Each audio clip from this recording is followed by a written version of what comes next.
To remain ahead of the curve, subscribe and hit the notification bell.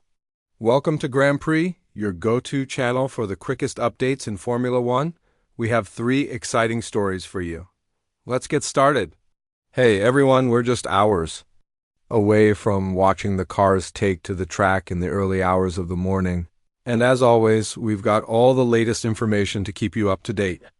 Today, we're going to dive into the latest developments surrounding Brazilian driver Gabriel Bortolito and the problems his car had during the season's first race.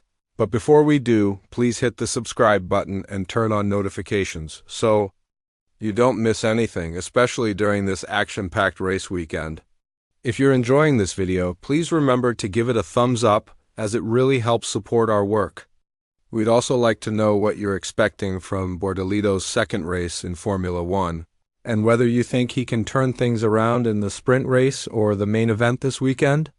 Although Bordello has acknowledged that his retirement was probably the result of an error on his part pushing the car past its limits in an effort to recover from an early disadvantage, there is more to the story than that. One of the most talked about moments is a video that seems to show the rear suspension of his car failing even before he hit the wall. Additionally, some videos showed that at the beginning of the race, his colleague Nico Hülkenberg struck Bordello's back wheel. This has led to conjecture that the accident may have caused or worsened the suspension and brake problems. Bortolito was asked about these issues during the press conference prior to the Chinese Grand Prix, since Formula One vehicles are extremely sensitive machines and even the smallest damage can have a rippling impact on several systems. When questioned about the contact with Hülkenberg, he disclosed that he had been complaining about brake problems over the radio since the start of the race. He also mentioned that there were other issues during the race, some of which involved the suspension, but he declined to elaborate on what specifically went wrong. Bortolito downplayed the incident, calling it a typical racing mishap, and denied that the contact damaged the suspension or brakes. He acknowledged that he didn't even feel the hit at the time and only realized it after watching the video. According to Bortolito, the matter is still being investigated. One of the ideas the team is currently investigating is whether the mistake that led to his retirement was caused only by driver error or if braking problems and a broken suspension were involved. The sprint race format this weekend could be a chance for Bortolito to redeem himself with shorter races and less room for error. He'll need to be at the top of his game to make an impact. The pressure is on not only him but the entire team as they work to ensure that the car is in optimal condition and that any lingering issues from the previous race are resolved. What do you think? Can Bordello recover from a difficult start to the season? Do you think the problems with his car were purely mechanical, or did the contact with Hülkenberg play a significant role?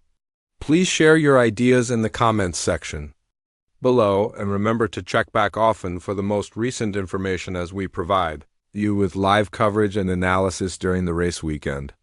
With Lewis Hamilton securing pole position for the sprint race, the excitement is growing as we enter the second day of this exciting Formula One weekend. There is every reason for Ferrari enthusiasts to feel tense. Everyone is watching to see if Ferrari can build on Hamilton's performance in qualifying, which has set the scenario for what looks to be an exciting sprint race. However, Hamilton isn't the only one making waves. The action-packed schedule continues with the sprint race. Starting at midnight tonight, moving from Friday to Saturday, Gabriel Bortolito has once again outperformed his teammate, securing a spot in Q2 earlier today. His steady progress is drawing attention and making him a popular figure in the motorsport world. This shorter race, which lasts between 30 and 40 minutes, gives drivers the opportunity to earn important points while also serving as a warm-up for Sunday's big event. With a dry track predicted by the weather prediction, we can anticipate intense competition and ideal racing conditions. After the sprint race, the excitement doesn't end there, though, as Sunday's main Grand Prix qualifying is scheduled to begin at 4 a.m. with no rain in the forecast. If you are unable to watch the action live, don't worry. We have thorough recaps that will be posted on our channel shortly after each session.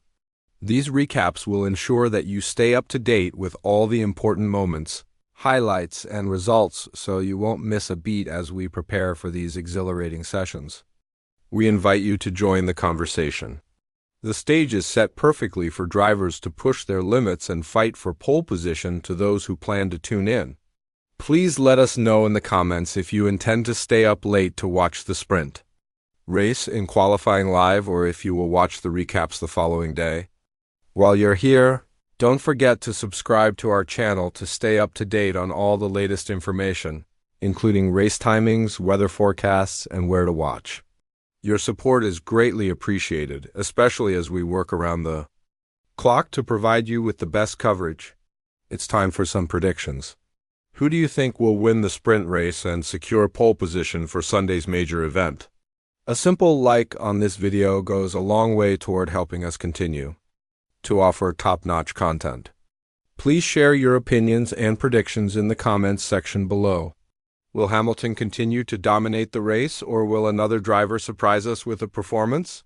With high stakes, fierce rivalries, and a ton of drama both on and off. The track this weekend is looking to be one of the most thrilling and recent memories. Whether you're a devoted Ferrari fan supporting up-and-coming stars like Bordello, or you're just here for the thrill of Formula One, there's something for everyone. So grab some snacks. Prepare for a weekend filled with fast strategies and life-changing experiences by settling in. Let's go racing. The 2025 Formula One season is already underway, and one of the most talked about subjects thus far has been Red Bull driver Liam Lawson's performance.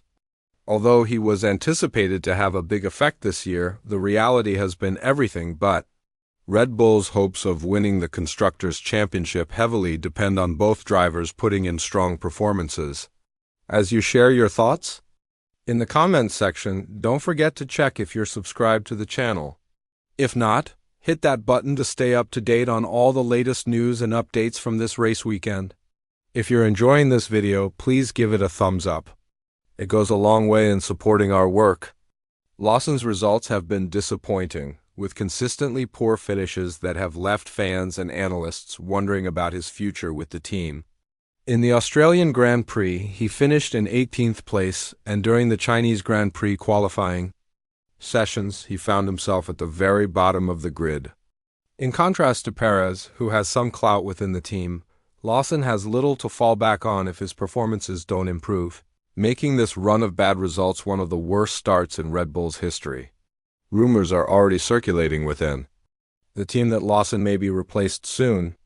Red Bull is known for its ruthless approach to underperformance, and they're unlikely to wait until the end of the season to make a decision if things don't turn around. Fortunately for Lawson, it seems he's safe for now, at least until after the Chinese Grand Prix. However, according to reports from the race, Red Bull has given him until the Japanese Grand Prix, which takes place in 2 weeks, to show significant improvement. If he fails to deliver, the team may consider replacing him early in the season. When asked about his struggles, Lawson has pointed to difficulties in getting the car into its optimal performance window. He admits that he's unsure if he'll ever be able to achieve this, especially given the limited time he has to adapt and improve. He also highlighted the stark contrast between his performance and Verstappen's, who, despite facing his own challenges, has managed to consistently compete at the front of the grid. Lawson believes that if one driver can perform at such a high level, the other should be able to as well, but so far that hasn't been the case. Christian Horner, the Red Bull team principal, has attempted to minimize the matter by saying that the team is evaluating what went wrong and will work on improvements for the next races. However, he has not commented on whether Lawson would be replaced on the helmet. One of the main people behind Lawson's elevation, Marco, Red Bull's motorsport consultant, has been more forthright. When questioned about possible adjustments, Marco ascribed Lawson's difficulties to tire warm-up problems, pointing out that Verstappen managed to get his tires into the optimal operating window during the warm-up laps, but Lawson was unable to do so. Marco was direct in stating that Formula One is a results-driven sport and that the team will be forced to find a driver who can produce if the results don't materialize. As we look ahead to this weekend's race and the upcoming Japanese Grand Prix, all eyes will be on Lawson. These next 2 races could make or break his career at Red Bull. If he doesn't deliver, we could see immediate changes within the team. What do you think, is Red Bull justified in considering a replacement for Lawson so early in the season? If Lawson is let go, who should take his place? Marco also cited the